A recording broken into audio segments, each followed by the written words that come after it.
तो बच्चों इस वीडियो में डिस्कस करेंगे क्लास 8 सब्जेक्ट साइंस के कंपार्टमेंट पेपर को, जो कि 2023-24 का है। ठीक है, complete paper with complete solution discuss करेंगे। पेपर आपका बच्चों इजी आता है, डिफ़िकल्ट नहीं आता। ध्यान से देख लो, प्रैक्टिस कर लो, टेंशन लेने की ज़रूरत नहीं है। इससे पहले ध्यान रखना, क्लास 8 का मैथ का कंपार्टमेंट पेपर 2024-25 का विद फुल सॉल्यूशन अपलोड कर दिया है, देखकर प्रैक्टिस कर लेना। ठीक है, ऐसे पेपर आता है, डरने की ज़रूरत नहीं है। ठीक है, इसके बाद हिंदी का भी 2023-24 का प्रोवाइड करूँगा विद सॉल्यूशन, और इंग्लिश का भी। ठीक है, बाकी तैयारी करते रहना, पेपर आएगा इजी, डरने की कोई ज़रूरत नहीं है। ठीक है, कंपार्टमेंट पेपर से रिलेटेड जितने भी डाउट हैं उस टॉपिक पर सेपरेट वीडियो बना चुका हूँ, देख लेना, अपने डाउट क्लियर कर लेना। पेपर इजी आता है, डिफ़िकल्ट आता है, कितने नंबर वाला पास होगा, सब कुछ समझा रखा है, देख लेना। ओके, सबसे मेन चीज़, इसके साथ साथ आपको morning shift, evening shift, morning evening, mid term, annual paper दोनों शिफ्ट का तैयार करना है, प्रैक्टिस पेपर भी तैयार करना है, और साथ में 2024-25 का भी प्रोवाइड करूंगा, वो भी तैयार कर लेना कंपार्टमेंट पेपर। ठीक है, सीधा जाओ क्वेश्चन पर, ध्यान से देखो क्वेश्चन को। ठीक है, पहले हिंदी में फिर इंग्लिश में। पहला क्वेश्चन है, निम्नलिखित प्रश्नों के उत्तर निर्देशानुसार दीजिए। पहला है, टाइफाइड और क्षय रोग किसके कारण होते हैं? तो जीवाणु। दूसरा, डैश एक गहरे रंग का अप्रिय गंध वाला तेलीय द्रव है, तो क्या है? पेट्रोलियम। पेट्रोलियम हो जाएगा आंसर। अगला क्वेश्चन, टैडपोल का वयस्क मेंढक में परिवर्तन क्या कहलाता है? कायांतरण। अगला, ध्वनि डैश में संचरित नहीं हो सकती, तो निर्वात में। अगला, कोक का इस्तेमाल स्टील को बनाने में होता है, सही है गलत है? तो सत्य है। ठीक है, सही है। अगला, मानव कर्ण 20 हर्ट्ज से 20,000 हर्ट्ज तक की आवृत्ति की ध्वनियों को सुन सकता है, बिल्कुल सही बात है। अगला, खरीफ फसल के दो उदाहरण धान और मक्का हैं, बिल्कुल सही बात है। बाकी आप रबी फसल भी पढ़ लेना। ठीक है। अगला, मिट्टी की संरचना को सुधारने में खाद सहायक होते हैं, बिल्कुल सही बात है। अगला क्वेश्चन, एक विद्यार्थी नीचे दिए गए चित्र के अनुसार एक परिपथ तैयार करता है, किंतु उस परिपथ में लगा बल्ब नहीं जलता। परिपथ को देखकर बल्ब न जलने का कारण बताइए। तो सीधा सा हिसाब है, क्योंकि सेल ठीक से जुड़ा नहीं है। ठीक है, ये हो गया।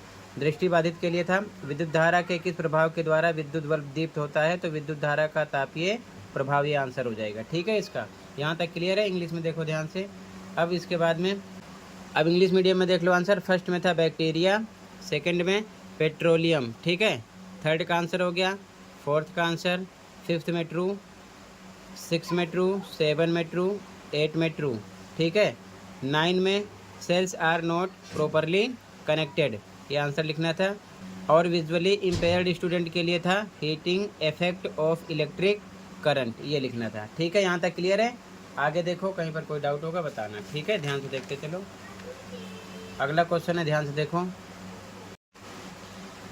क्वेश्चन नंबर 10 है, प्रकाश का परावर्तन किसे कहते हैं? आंसर है, किसी भी सतह से प्रकाश का टकराकर वापस लौटना परावर्तन कहलाता है। ठीक है ना, आंसर हो गया क्लियर। अगला, दो अंडप्रजक जंतुओं के नाम लिखिए जो अंडे देते हैं। मुर्गी, गौरैया, मछली, कुछ और भी आप लिख सकते हो। अगला क्वेश्चन, दाब को परिभाषित कीजिए, यानी कि दाब किसे कहते हैं? तो किसी सतह के प्रति इकाई क्षेत्रफल पर लगने वाला बल दाब कहलाता है, ये इसका आंसर हो जाएगा। ठीक है। खंड खा क्वेश्चन सेकंड, सूर्य, जल एवं वायु को ऊर्जा के अक्षय प्राकृतिक संसाधन क्यों कहते हैं? तो आंसर है, ये संसाधन प्रकृति में असीमित मात्रा में उपलब्ध होते हैं। ठीक है, और मानवीय गतिविधियों से समाप्त नहीं होते, इसीलिए इन्हें अक्षय संसाधन कहते हैं। अगला क्वेश्चन है, ध्वनि की कौन सी दो विशेषताएं ध्वनि की प्रबलता और तारत्व को निर्धारित करती हैं? तो पहला है, ध्वनि की तीव्रता ध्वनि की आयाम से निर्धारित होती है। दूसरा, ध्वनि की पिच ध्वनि की आवृत्ति से निर्धारित होती है। अगला क्वेश्चन, एक विद्युत कर्मी जब भी विद्युत के उपकरण की मरम्मत करता है तो रबड़ के दस्ताने और रबड़ के चप्पल पहनता है, क्यों? तो इसका आंसर है, बिजली से बचने के लिए, क्योंकि ये चीज़ें विद्युत की कुचालक होती हैं, इनसे करंट का खतरा नहीं रहता है। ठीक है ना। अगला क्वेश्चन, बाह्य निषेचन और आंतरिक निषेचन में अंतर बताइए। तो बाह्य निषेचन, इसमें निषेचन जीव के शरीर के बाहर होता है, जैसे मेंढक, मछली आंतरिक निषेचन, निषेचन मादा के शरीर के भीतर होता है, जैसे गाय, भैंस, मानव। ठीक है, इसका आंसर हो गया। अगला क्वेश्चन, अमीबा में द्विखंडन को चित्र के द्वारा दर्शाइए। तो ये इसका आंसर हो जाएगा। ठीक है, अमीबा में द्विखंडन इस प्रकार बनाना था। ठीक है, ये इसका चित्र हो जाएगा। क्लियर है? ठीक है, अमीबा में द्विखंडन इस प्रकार बनाना था। आप बुक से भी बना सकते हो, ये चीज़ ध्यान में रखना। ठीक है, अगला ध्यान से देखो, अमीबा में द्विखंडन विधि को स्पष्ट कीजिए। दृष्टिबाधित बच्चों के लिए था, देखो ध्यान से। तो इसका आंसर देख लो बच्चों, अमीबा में द्विखंडन की प्रक्रिया इस प्रकार से आपको लिखना है। ठीक है ना, ये 6 पॉइंट हो जाएंगे। क्लियर है? ये इसका आंसर हो जाएगा। ठीक है, आगे देखो ध्यान से। अगला क्वेश्चन, मानव मादा जनन तंत्र का नामांकित चित्र बनाइए। ठीक है, इसे आप बुक से भी बना सकते हो, ध्यान रखना। ठीक है, चित्र जरूर आएगा, चित्र की प्रैक्टिस कर लेना। ठीक है, मादा जनन तंत्र का, तो ये मानव में मादा जननांग का चित्र है। गर्भाशय, अंडाशय, अंडवाहिनी, ये बनाना था। ठीक है ना, इसे बना लेना। बाकी आप मानव में नर जननांग की भी प्रैक्टिस कर लेना, शुक्राणु की भी कर लेना, क्योंकि ये भी आपसे क्वेश्चन कर सकते हैं, ध्यान रखना बुक से अच्छे से। ठीक है, अगला, दृष्टिबाधित के लिए मानव मादा जनन तंत्र की संरचना को समझाइए। ठीक है, तो मादा जनन तंत्र की संरचना को समझाना है। ठीक है, तो देखो ध्यान से, इसके बारे में पढ़ लेना। मानव मादा जनन अंग जो संरचना है, यहाँ से ये सारी चीज़ें ऐसे आपको लिखना था। ठीक है, अच्छे से ये सब कुछ समझ गए? क्लियर है? ये इसका हो जाएगा आंसर। इंग्लिश में भी देख लो सेम, आंसर 10, 11, 12। ठीक है, क्वेश्चन 2, आंसर 2 ध्यान से देख लेना। ठीक है, क्वेश्चन 3, आंसर 3 के 2 point. Question 4, answer 4। Question 5 difference लिखना था, तो 2 डिफरेंस हो गए। ठीक है ना, 5 के। बुक से डायग्राम बनाना समझा दिया है, बुक से डायग्राम बनाना। ठीक है,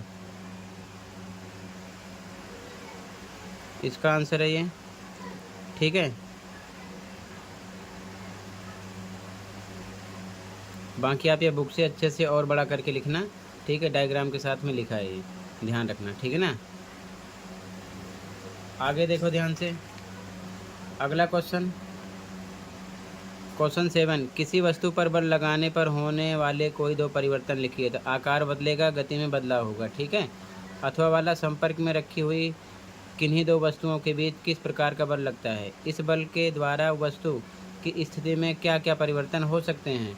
तो संपर्क बल, ठीक है ना, बीच में किस प्रकार का बल लगता है? तो संपर्क बल लगता है, इसका आंसर हो गया। और इस बल के द्वारा आकार और गति में परिवर्तन होगा। ठीक है, ध्यान रखना। अगला, पेट्रोलियम के किन्हीं 3 घटकों के नाम, उनके उपयोग। तो एलपीजी घर और फैक्ट्री में उपयोग होता है, केरोसिन स्टोव में, लैंप में, और पैराफिन वैक्स ये मलहम में, मोमबत्ती में यूज होता है। ठीक है, ध्यान से देखना। अगला, श्रव्य तथा अश्रव्य ध्वनियाँ किन्हें कहते हैं? इनकी आवृत्ति भी बताइए। तो जिन्हें हम सुन सकते हैं वो श्रव्य ध्वनि है, और जिन्हें हम नहीं सुन सकते अश्रव्य ध्वनि है। ठीक है, इसकी आवृत्ति होती है श्रव्य ध्वनि की 20 हर्ट्ज से 20 किलो हर्ट्ज तक, और अश्रव्य की आवृत्ति होती है 20 हर्ट्ज से कम, 20 किलो हर्ट्ज से ज़्यादा। ठीक है, ये चीज़ ध्यान में रखना। अथवा वाला, शोर कोई मानसिक व्याधियों की कारक है? क्या शोर को नियंत्रित किया जा सकता है? कोई 3 उपाय बताइए। तो शोर कई मानसिक व्याधियों का कारक है, इसका आंसर है हाँ। क्या शोर को नियंत्रित किया जा सकता है? तो इसका आंसर है शोर को नियंत्रित किया जा सकता है। कोई 3 उपाय, तो यहाँ पर उपाय लिखा है, पेड़ लगाओ, हॉर्न का कम उपयोग करो, तीसरा वाहनों में ध्वनि रोधक उपकरण लगा दो। ठीक है, ये इसका आंसर हो जाएगा। अगला, मानव नेत्र का चित्र बनाना है और इनके किन्हीं 4 भागों को नामांकित करना है। ठीक है, ध्यान से देखो इसका सॉल्यूशन।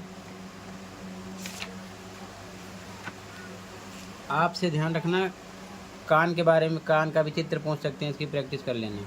ये मानव नेत्र का चित्र 4 भाग हो जाएंगे, 1 2 3 4, लेंस, कॉर्निया, रेटिना, प्रकाशिक तंत्रिका, ये सब आप पढ़ लेना। ठीक है, इसका आंसर हो जाएगा।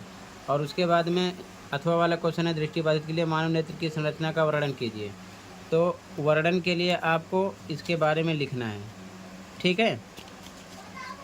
तो यहाँ से आप हमारे नेत्र की संरचना क्या है, यहाँ से आपको ये पूरा ऐसे ही कहाँ तक लिखना है, यहाँ तक, छोटा भी कर सकते हो आप, ठीक है ना।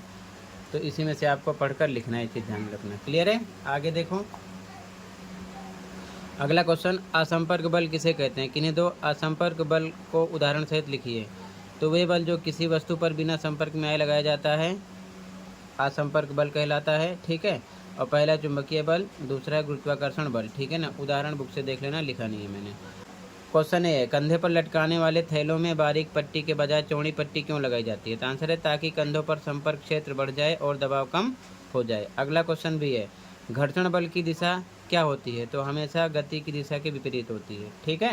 ये इसका आंसर हो जाएगा। क्लियर है? आगे इंग्लिश में भी क्वेश्चन नंबर 7 का आंसर है, ध्यान से देख लो। Change in shape, size, motion, और वाले का आंसर है ये, ठीक है। क्वेश्चन नंबर 8 का आंसर है first point, second, third use इनके साथ में लिखे गए हैं, ठीक है। क्वेश्चन नंबर 9 का आंसर है ये, ठीक है। अगला और वाला क्वेश्चन, ये इसका आंसर है यहाँ तक, ठीक है। ये डायग्राम बुक से देखकर आप बनाना, इसके बारे में बुक से देखकर स्ट्रक्चर डिस्क्राइब करना, ठीक है, ध्यान रखना। ये क्वेश्चन है, इसका आंसर है। और वाला क्वेश्चन में ए का आंसर, बी का आंसर है, ठीक है। अच्छे से ध्यान से केयरफुल्ली पढ़ लो और अच्छे से मेहनत से याद कर लेना, ठीक है, ध्यान रखना, ठीक है। आगे देखो ध्यान से, इसके बाद में क्वेश्चन नंबर 12 मैचिंग करना है, ठीक है। मादा एनाफिलीज तो मलेरिया परजीवी वाहक, दूसरा है मादा एडीज तो डेंगू विषाणु वाहक, यीस्ट थर्ड है तो इसका ब्रेड, लैक्टोबैसिलस फोर्थ है तो इसका हो जाएगा दही का जमना, राइजोबियम फिफ्थ है, इसका हो जाएगा नाइट्रोजन स्थिरीकरण, विषाणु इसका हो जाएगा आपका एड्स, ठीक है। तो मैचिंग नहीं किया, डायरेक्ट मैंने इधर लिखा, ध्यान से देख लेना। आगे ये पैराग्राफ 13 का पढ़ लेना। पहला क्वेश्चन, अच्छी उपज के लिए बुआई से पहले मिट्टी को भुरभुरा करने के लिए उपयोग किए जाने वाले औजार हैं कुदाली, ये भी है, हल ये भी है, कल्टीवेटर ये भी है, तो लगाएंगे उपरोक्त सभी। अगला, बुआई का कार्य करने के लिए उपयोग किया जाने वाला औजार है तो सीड ड्रिल, ठीक है, बी ऑप्शन हो जाएगा। इंग्लिश मीडियम में भी सेम, फर्स्ट की मैचिंग एफ से थी, इसी प्रकार सेकंड का है, थर्ड, फोर्थ, फिफ्थ, सिक्स इधर लिख दिया, ध्यान से देख लेना मैचिंग, ठीक है। 13 का फर्स्ट ऑल ऑफ दीज, तीनों करेक्ट हैं, ऑल ऑफ दीज डी लगाएंगे। सेकंड में seed drill, B option correct है, ठीक है। आगे देखो ध्यान से, इसके बाद में अगला क्वेश्चन, क्वेश्चन नंबर 3 है इसका, खेत की जुताई के लिए प्रयोग किए जाने वाले औजार, हल, ठीक है, जुताई के लिए हल यूज होता है, ध्यान रखना। अथवा वाला, सिंचाई की आधुनिक विधि का नाम ड्रिप तंत्र आधुनिक विधि का नाम है, ठीक है। क्वेश्चन नंबर 14 पैसेज आप पढ़ लेना। पहले क्वेश्चन पे आ जाओ, विद्युत धारा का बंद मार्ग कहलाता है तो परिपथ। अगला, जब परिपथ पूर्ण होगा तो बल्ब दीप्त होगा यानी जलेगा। अगला, स्विच एक युक्ति है जो विद्युत परिपथ को पूर्ण करती है जब वह डैश स्थिति में होता है तो ऑन होगा तब, ठीक है। इंग्लिश मीडियम में भी सेम, बी ऑप्शन, और वाले में ए ऑप्शन है, ठीक है। 14 क्वेश्चन का पैराग्राफ पढ़ लेना। फर्स्ट में ए है सर्किट, सेकंड में ए ग्लो, थर्ड में ए ऑन, ठीक है। क्लियर है? ध्यान से पढ़ लो, तैयार कर लो, ये चीज़ ध्यान में रखना। आगे देखो, अथवा वाला क्वेश्चन, एक विद्युत परिपथ में विद्युत धारा का स्रोत होता है बैटरी, ठीक है ना, बैटरी हो जाएगा ए ऑप्शन। 15 क्वेश्चन पढ़ लेना। पहला, प्रकाश एक प्रकार की डैश है तो ऊर्जा है, ठीक है। सेकंड वाला, नेत्र में स्थित परितारिका डैश का नियंत्रण करती है, प्रकाश की मात्रा का नियंत्रण करती है। अगला, श्वेत प्रकाश डैश रंगों वर्णों का मिश्रण है, 7 रंगों का मिश्रण है, ठीक है। और वाले में ए ऑप्शन हो जाएगा, इधर भी सेम। 15 के फर्स्ट में ए ऑप्शन एनर्जी, सेकंड में ए ऑप्शन हो जाएगा, थर्ड में हो जाएगा 7 डी ऑप्शन, ठीक है। क्लियर है? आगे देखो ध्यान से। अगला, और वाला क्वेश्चन, निम्नलिखित में से कौन श्वेत प्रकाश का भाग नहीं है तो डी काला। अथवा वाला देख लो, को ये करना था, पैरा पढ़ लेना। प्रकाश एक प्रकार की ऊर्जा है जो हमें डैश के योग्य बनाता है तो देखना, ठीक है ना। सेकंड, हम किसी वस्तु को तब देख पाते हैं जब डैश किरण परावर्तन के पश्चात हमारे नेत्रों में पहुंचती है तो परावर्तित किरण, ठीक है ना। अगला, वही वस्तुएं जो प्रकाश उत्सर्जित करती हैं वह डैश कहलाती हैं, दीप्त वस्तुएं कहलाती हैं। अथवा वाला, आपतन कोण होता है तो परावर्तन कोण के बराबर होता है। ठीक है, ये चीज़ ध्यान में रखना, ए ऑप्शन हो जाएगा। इधर भी देख लो डी ऑप्शन है, ठीक है ना। इसमें ए ऑप्शन है फर्स्ट में, सेकंड में सी, यहाँ पर ए है और वाले में ए ऑप्शन है। तो टोटल ये कंप्लीट हो गया है।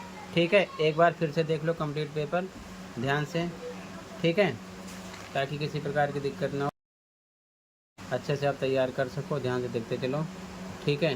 जो डायग्राम की बात है, डायग्राम आप बुक से तैयार कर लेना और भी डायग्राम तैयार कर लेना। उसमें से डायग्राम आपको 2-3 मिल जाएंगे, ध्यान रखना पेपर में, ठीक है। ध्यान से देखते चलो, डायग्राम आप बुक से तैयार करना, ठीक है, ये चीज़ ध्यान में रखना। तो ध्यान से देखते चलो। ज़्यादा तैयारी के लिए कमेंट को चेक कर लेना, प्लेलिस्ट मिलेगी। प्लेलिस्ट में आपको mid term paper, annual paper दोनों शिफ्ट के मॉर्निंग इवनिंग प्रैक्टिस पेपर मिल जाएंगे विद सॉल्यूशन। देखकर आप प्रैक्टिस कर सकते हो, तो कर लेना, ठीक है। अच्छे से मेहनत करो, पेपर इजी आएगा, डिफ़िकल्ट नहीं आएगा। पढ़ाई पर फोकस करो, आराम से पास हो जाओगे, किसी के कहने मत आओ, ठीक है। कंपार्टमेंट में बहुत सारे बच्चे पास होते हैं, ये चीज़ ध्यान में रखना, ठीक है। बस जी जान लगाकर तैयारी पर फोकस करो, ये चीज़ ध्यान में रखना। कंपार्टमेंट पेपर जब आपका हो जाएगा तो सॉल्यूशन भी अपलोड हो जाएगा, उसके लिए भी आप चैनल को सब्सक्राइब कर सकते हो, क्योंकि चैनल पर सभी पेपर के सॉल्यूशन अपलोड होते हैं क्लास 6 to 12 के, ठीक है। अलग अलग प्लेलिस्ट मिलेगी, आप देख सकते हो। तो टोटल बच्चों जितने क्वेश्चन थे ये मैंने कंप्लीट कर दिया, अच्छे से देख लो, तैयार कर लो। तो बच्चों टोटल कंप्लीट पेपर डिस्कस कर दिया। इसके बाद में हिंदी का 2023-24 का 2024-25 का भी पेपर विद सॉल्यूशन प्रोवाइड करूंगा, ठीक है। इंग्लिश का भी और सोशल साइंस का भी। तो चैनल को सब्सक्राइब करके रखो, प्लेलिस्ट देख लेना। दोनों शिफ्ट का जो पेपर हुआ था एनुअल और मिड टर्म मॉर्निंग इवनिंग का सॉल्यूशन क्वेश्चन पेपर के साथ मिल जाएगा। प्लेलिस्ट में देखकर आप प्रैक्टिस करते रहना उसकी भी, ठीक है। मिलते हैं अगली वीडियो में, कहीं पर कोई डाउट है कमेंट कर सकते हो। Thank you for watching and take care, okay.